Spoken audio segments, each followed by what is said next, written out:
para gravar. Agora sim, nossa aula começa de fato. E lembrando, então, na semana passada, na nossa última aula, segunda-feira passada, eu havia pedido para vocês fazerem os exercícios do capítulo 10, porque nós finalizamos ele. É aquele capítulo sobre as características da região centro-oeste. Então, acredito que vocês fizeram, e aí eu jogo a bola para vocês. Eu pergunto, turma, vocês tiveram dúvidas em algum exercício do capítulo 10? Porque se tiver as dúvidas, eu respondo. Se não teve dúvidas, eu entendo que vocês fizeram, se deram muito bem, acertaram as questões. E aí eu avanço para a nossa revisão e compartilho aqui com vocês os tópicos os 10 principais tópicos para a prova. Então vamos lá. Houveram dúvidas no capítulo sobre Centro-Oeste? Eu não tive, não. Não? Show, Maria. E o restante da turma? O que vocês acharam? Tava difícil os exercícios? Ou foi tranquilo? Foi de boas? Bom, acredito que foi tranquilo, né? Ninguém falou nada, então tá. Sim, o Luan falou de boa. O Cauã, de buenas. Ótimo, ótimo, ótimo, ótimo. Esse capítulo 10, que foi o último que nós estudamos, na verdade, ele é um capítulo um pouquinho menor se comparado com os capítulos de Nordeste e Sudeste, né? E os exercícios, assim, pelo que eu olhei, eles estavam bem tranquilos, assim, facilmente você encontraria a resposta no próprio livro, tá? Então, acredito que vocês mandaram bem, já que ninguém teve dúvida. Então, turma, eu vou compartilhar no chat, tá? Então, dê uma olhadinha aqui no chat. Os 10 principais tópicos que vocês devem estudar para a prova. Como eu sempre falo, turma, isso não significa que você deve ignorar todo o restante do livro. Não, tá? O que eu faço aqui... Ih, calma aí, acho que deu problema, gente. Deixa eu ver aqui se foi direitinho. Professora, Oi. não era melhor você colocar em algum lugar, porque se foi meu nome gravado, não tem como ver o chat. Colocar o quê? Não entendi, Cauã. Colocar tipo na tela, porque as pessoas que estão vendo meu gravado não conseguem ver o chat. É verdade, Cauã. Bem lembrado.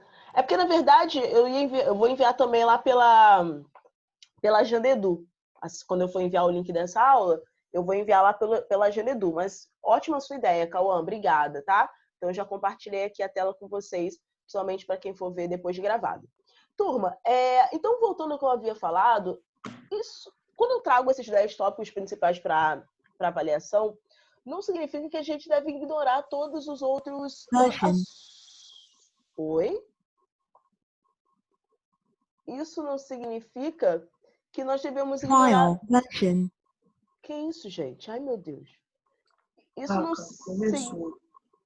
não significa que nós devemos ignorar todo o restante do livro. Na verdade, o que eu pego... Gente, tem alguém com o microfone aberto aí. Misericórdia. Ok. Então, quando eu trago aqui os principais tópicos... Gente, vamos colocar o microfone no mudo. Vou esperar aí colocarem o microfone no mudo. Coloquem aí, por favor. É o Pedro Luiz. Coloquem aí no mudo o microfone, vamos lá. Deixa que eu coloque, então. Calma aí. Pronto. Tudo certinho agora. Então, turma, como eu estava falando com vocês, então, quando eu trago para vocês os 10 principais tópicos que devem ser estudados para a prova, na verdade, o que eu faço é o seguinte: eu dou uma olhada geral na prova e vejo os 10 principais tópicos que as questões estão cobrando. Mas isso não quer dizer que, por exemplo, uma questão que está falando sobre o ciclo do café no Sudeste não possa, na mesma questão, estar falando sobre os impactos ambientais que o ciclo do café causou no Sudeste. Então, o que acontece, às vezes, é que apenas uma questão... Oh, meu Deus, calma aí, vou colocar de novo todo mundo no mudo. Tem gente com o microfone aberto. Pronto. Então, isso não quer dizer que uma questão, por exemplo, eu coloquei aqui, primeiro tópico, o ciclo do café. Não quer dizer que essa questão sobre o ciclo do café não possa falar, no Sudeste, não possa falar sobre outras características do Sudeste. Pode ser uma questão que relaciona o ciclo do café com o relevo, o ciclo do café com a vegetação do Sudeste. Tranquilo? Então, olha a prova, olha as questões e vejo quais são os conteúdos que mais se destacam. Mas isso não quer dizer que uma questão não possa tratar de mais um assunto por ela mesma, né? Então, turma, eu vou fazer o seguinte. Como eu sempre fiz com vocês, ano passado eu fiz muito isso, eu vou falar sobre cada um desses tópicos e vou explicar eles de forma breve aqui para vocês, tá bem? Maria, deixa eu ver aqui como é que tá o chat. Maria falou, gente, quem puder põe o print no grupo, por favor. Não estou conseguindo fazer o print. Fica tranquilo. Maria, eu vou enviar essa listinha na Geledu também, tá? Então, vocês vão poder ter acesso lá também. Então, vamos lá. Principais tópicos que devem ser estudados para avaliação de geografia do segundo bimestre, turma 701. Deixa eu baixar aqui o chat para ver quando vocês falarem comigo. Então, turma, o primeiro tópico... Olha, foi muito legal, hein? Porque eu coloquei o capítulo e as páginas. Então, o primeiro tópico é o ciclo do café. Turma, não sei se todos vocês se recordam, mas se não se recordam, eu vou relembrar aqui com vocês. Quando nós estudamos as regiões brasileiras, se vocês prestarem atenção, nós estudamos entender as regiões, principalmente a partir das atividades econômicas que eram desenvolvidas em cada uma delas. Então, quando nós falamos, por exemplo, do Nordeste, nós falávamos principalmente do ciclo da cana-de-açúcar. Quando nós falamos sobre o Centro-Oeste, nós falamos sobre o agronegócio, sobre o Sudeste, aí nós tínhamos uma maior diversidade de atividades econômicas, né? Nós falávamos sobre o pau-brasil, sobre a cana-de-açúcar, falamos sobre a mineração e depois chegamos ao ciclo do café e, por último, falamos sobre a industrialização. Então, o ciclo do café foi uma das principais atividades econômicas desenvolvidas no Sudeste e que garantiu o seu destaque tanto no setor agropecuário, né, agrícola, por si só do café, mas também por conta da urbanização impulsionada pelo ciclo do café. Ou seja, graças ao ciclo do café, nós tivemos a atração de vários imigrantes, principalmente os imigrantes estrangeiros, com destaque para os italianos. Por quê? Não sei se vocês lembram disso. O ciclo do café, ele teve início no século XIX, momento esse que internamente o Brasil estava passando por uma mudança na questão da mão de obra, em que a mão de obra escrava estava sendo liberta, né? E por conta dessa situação, os latifundiários, os donos das grandes áreas de cafeicultura, né, que plantavam o café, eles queriam ter uma mão de obra para substituir a mão de obra escrava. Com isso, eles se aliaram ao governo brasileiro e atraíram, estimularam que vários imigrantes italianos e de várias outras partes da Europa saíssem dos seus países e viessem para o Brasil trabalhar nas lavouras cafeeiras, tá bem? Então, esse momento do ciclo do café, ele impulsionou, ele intensificou a migração estrangeira, principalmente dos europeus que chegaram ao Brasil. E, consequentemente, isso acabou contribuindo para a aceleração do processo de urbanização do Brasil, ou seja, ou melhor, nem para a concentração da urbanização, né?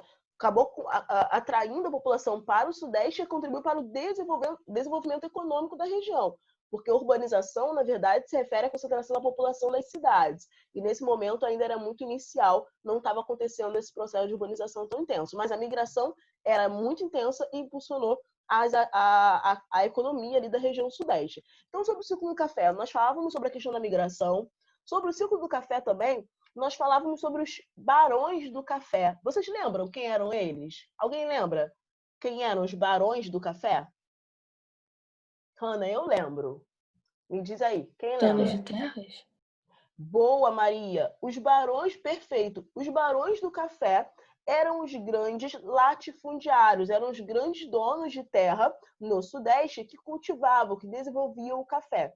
E, Hanna, tá, entendi essa definição dos barões do café, mas qual o destaque? Por que a gente fala dos barões do café? É porque os barões do café, eles tinham destaque econômico e político.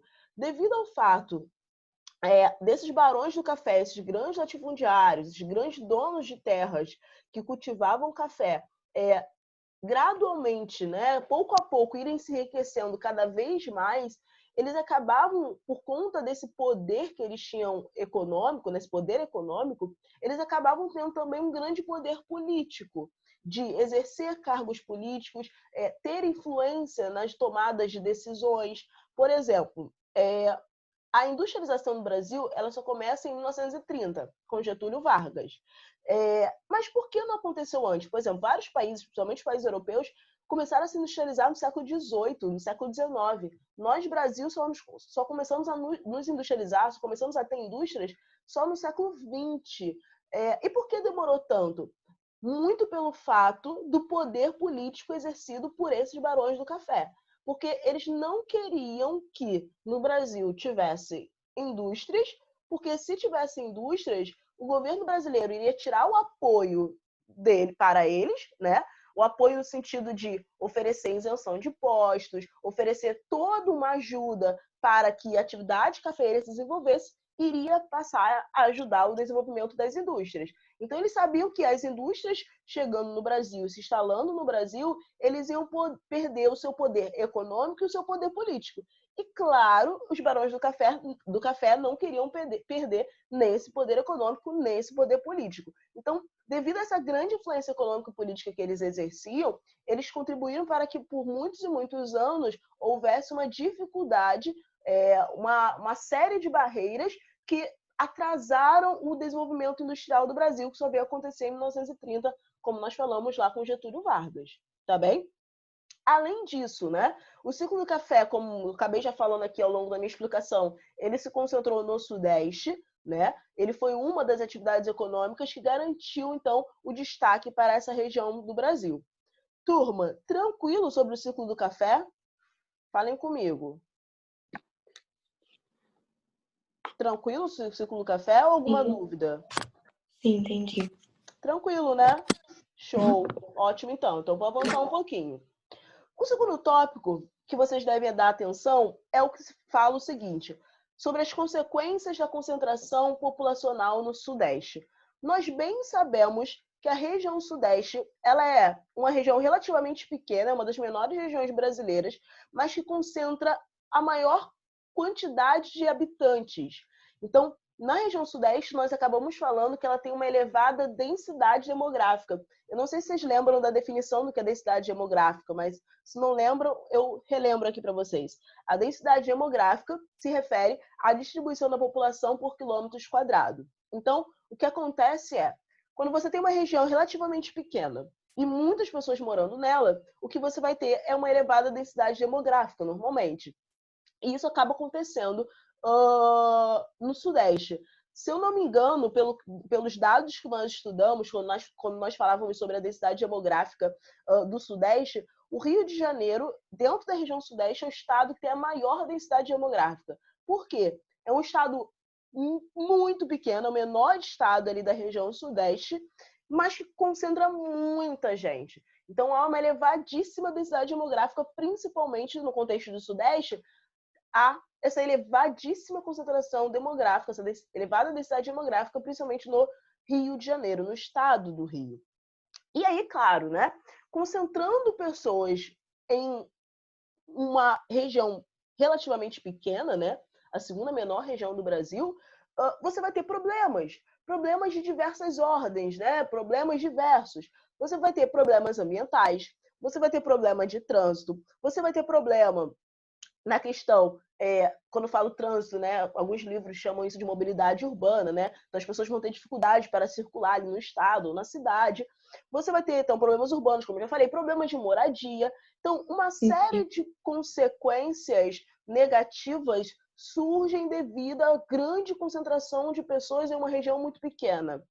E soma-se a isso que não houve, no Brasil, de forma geral, um planejamento para receber essas pessoas que saíam das áreas de campo e iam morar nas cidades. Então, já tem uma questão que receber muitas pessoas em uma região pequena já é problemático.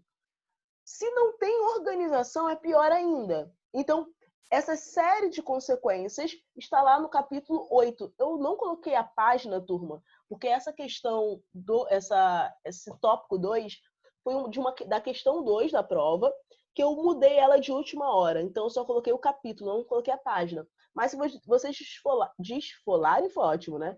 Desfolharem o capítulo 8, vocês vão encontrar facilmente esse subtópico chamado Consequências da Concentração Populacional no Sudeste, tá?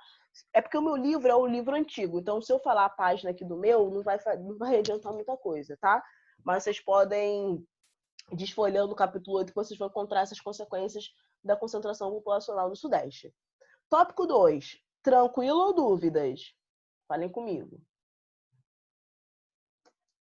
Tranquilo e favorável? Hanna, desesperador? Tranquilo.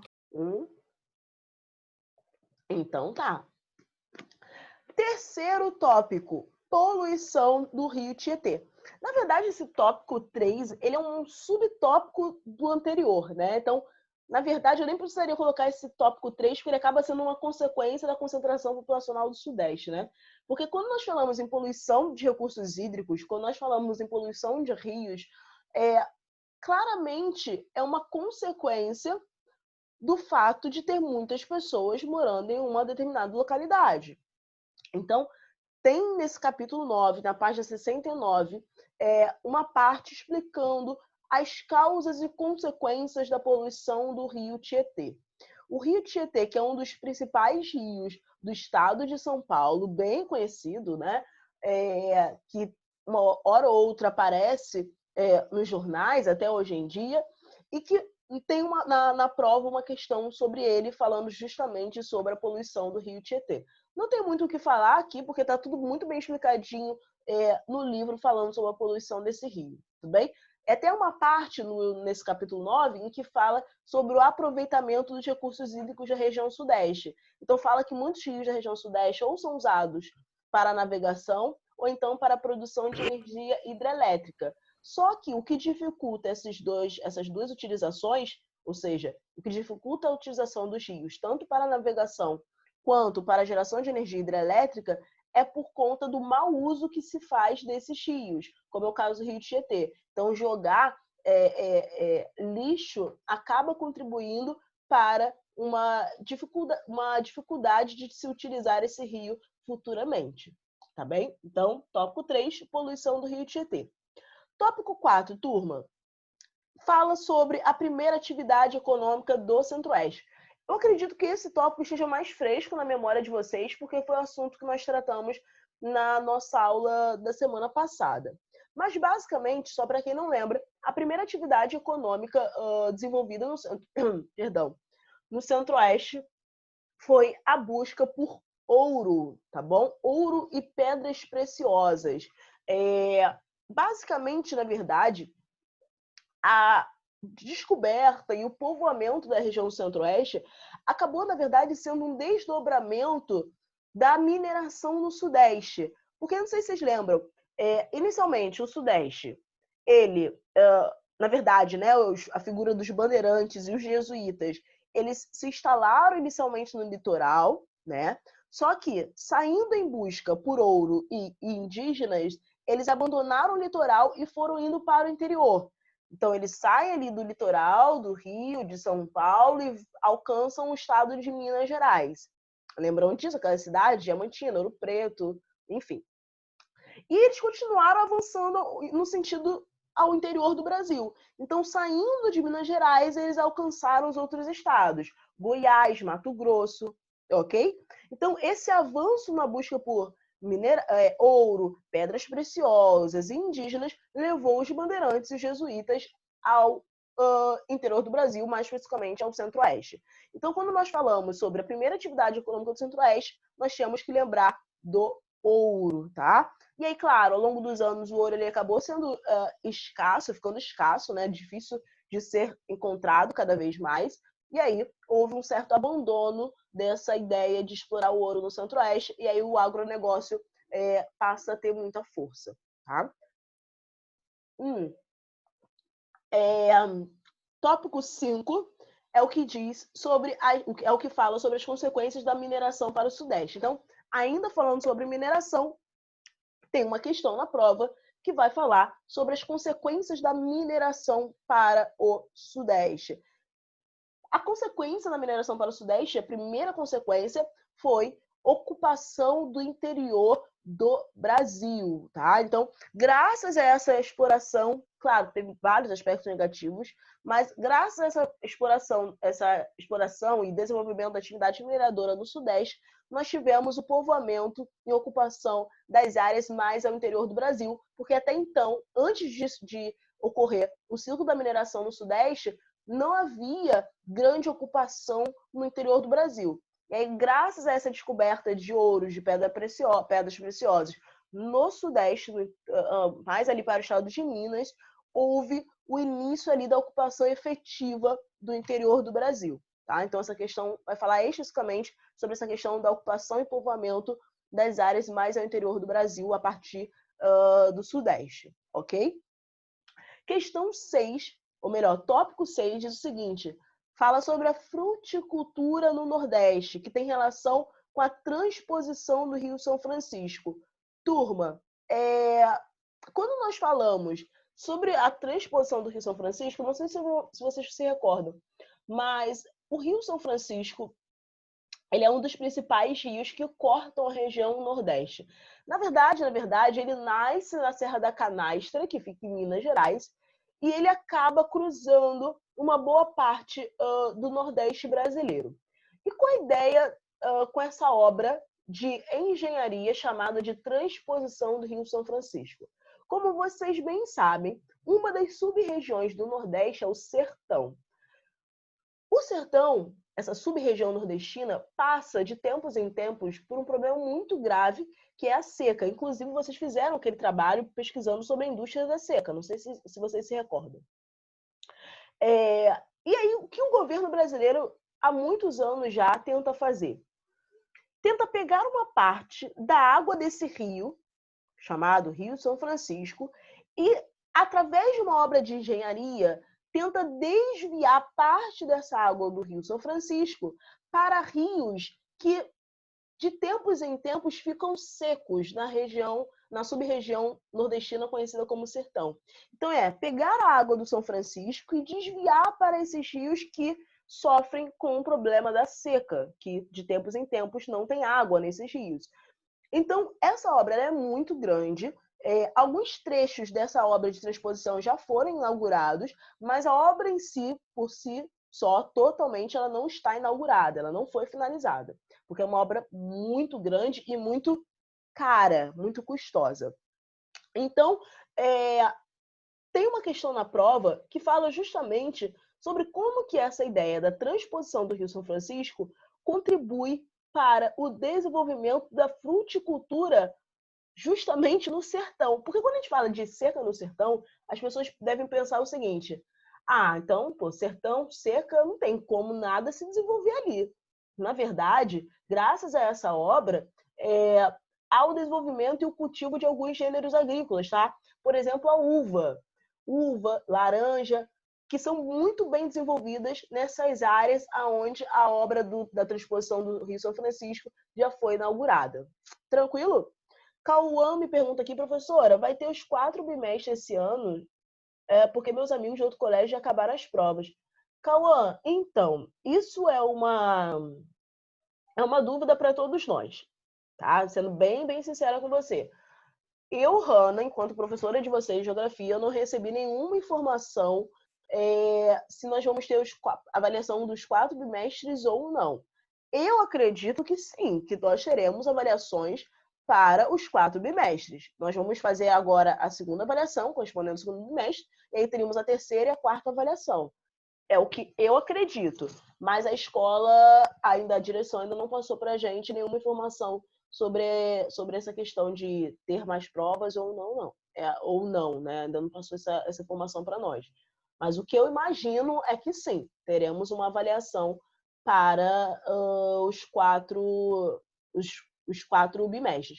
Pois o Cauã colocou aqui, mas só faltam 4 meses para acabar o ano. Sim. Então, o que eu acredito que vai acontecer, Cauã, é o seguinte: O próximo livro, nós daríamos ele em um mês, então teríamos 4 aulas para dar o livro 3 todo, e nós teríamos 4 aulas para finalizar o livro 4. O livro 4 ele é menorzinho, tá? Ele tem menos capítulos do que esses livros primeiros. Então, acho que sim, é possível que nós tenhamos mais avaliações, tá? Acho que é possível. Mas, tendo mais informações, eu trago aqui para vocês.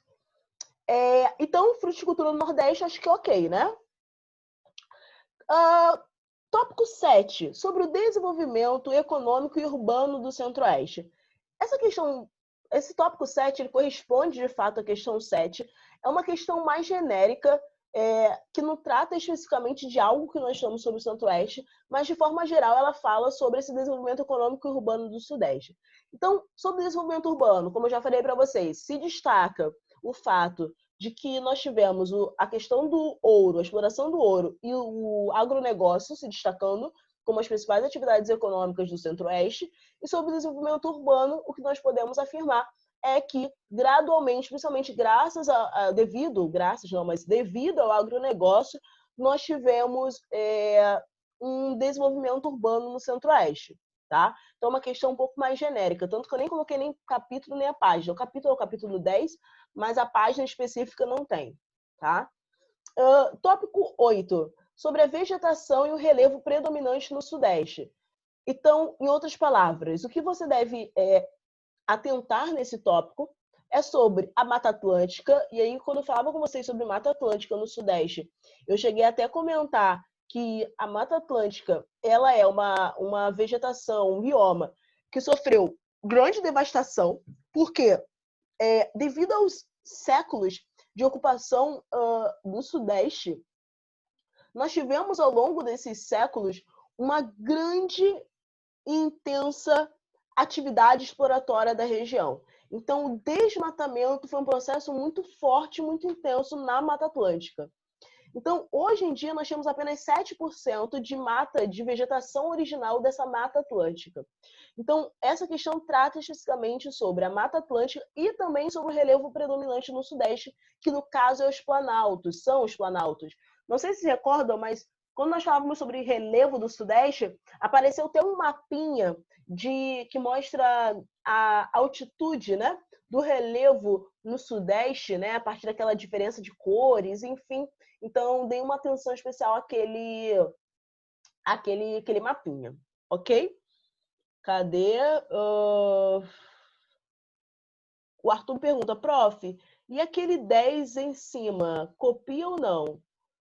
Ah, não, é de outra turma, Arthur. É de outra turma. É que eu coloquei no mesmo arquivo material de outras turmas. De todas as turmas, perdão. Tá? Não precisa copiar esse 10, não. O tópico 9. Já estamos terminando. Tópico 9, turma, sobre os vazios demográficos no Nordeste e a questão da distribuição populacional no Nordeste. Então, sim, dentro do Nordeste, nós temos áreas que concentram mais pessoas, que é o caso da zona da mata, né? Ou seja, o litoral do Nordeste tem uma maior concentração populacional, enquanto nas áreas mais anteriores, principalmente no sertão, nós temos uma menor concentração populacional. E o que justifica a existência desses vazios demográficos e a existência de áreas em que concentram-se mais pessoas é devido justamente à questão natural, né? A questão climática e também a questão das políticas públicas. Porque, além da questão natural, a falta, né, de acesso a políticas públicas, a medidas que tornariam a vida da população menos, como eu poderia dizer, menos sofrida, enfim, seria algo ideal, só que muitas das vezes essas políticas públicas não alcançam a totalidade da população que mora no Nordeste. Então, por isso, nós acabamos tendo áreas que concentram mais pessoas e áreas de vazios demográficos. E, por último, essa molezinha, eu acho que é a questão mais fácil da prova, é uma questão que vai falar sobre as sub-regiões do Nordeste. Então, lembrando quais são elas, né? Meio Norte, tudo bem, turma? Lembram? Meio Norte, nós temos também o Agreste, nós temos o Sertão e nós temos a zona da mata, que é a área ali do litoral nordestino. Então, acho que essa é a questão mais fácil da prova, sem medo de errar. É isso. Dúvidas até aí, turma? Falem comigo. Professora, Oi. professora, Oi, diga. você pode repetir? Repito sim. Quais são as sub-regiões Você pode nordestinas? repetir? Repito. Quais são as sub-regiões nordestinas, né? Vamos colocar na ordem do interior para o litoral. Então, a partir do interior, nós temos o meio norte, tudo bem? Depois do meio norte, nós temos Agreste. Depois do Agreste, nós temos o Sertão. Depois do Sertão, nós temos a Zona da Mata. Tá? Então, é uma questão que pede que vocês localizem essas sub-regiões nordestinas. Tranquila a questão, tá? É isso. Turma, eu peço, por favor, que vocês escrevam o nome de vocês no chat para que eu dê presença em off, tá bom? E aí eu pergunto para vocês, dúvidas em algum desses tópicos, turma? Sim, não? Não. Tranquilo, né? Show de... Ao lado, não sei se vocês repararam, mas ao lado de alguns tópicos, eu até coloquei mais especificamente do que trata a questão, enfim, o conteúdo que estará sendo cobrado na avaliação. Então, vocês estudando por isso aqui, vocês já conseguem tirar uma boa nota. Mas, como eu falei, reforçando o que eu disse no início da aula, não ignorem todo o restante do livro, não. Deem uma olhada também com carinho nas demais partes do livro. E fazendo assim, eu tenho certeza que vocês vão mandar muito, muito bem. Turma, só uma última observação. Então, na semana que vem, conforme eu falei aqui para vocês sobre o nosso cronograma, eu irei fazer questões do livro suplementar, tá bom? Então, já se preparem para que na segunda-feira, na nossa próxima aula, vocês já tenham em mãos o livro suplementar para que nós possamos fazer algumas questões para treinar esses conteúdos aqui que nós estudamos já e que revisamos hoje. Show de... Beleza? Sim. Ótimo. Então, meus amores, um beijo para vocês. Nos veremos na semana que vem. Desde já eu desejo uma ótima avaliação para vocês. Ótimas avaliações, né? Porque hoje começa com ciências, mas ao longo dessa semana toda vocês vão ter mais avaliações. Então, boas provas. Faz com calma, nada de preocupação, nada de ansiedade, que vai dar tudo certo. Mesmo, tá bom? Beijos. Até, turma. Ai, meu Deus. Tchau, tchau.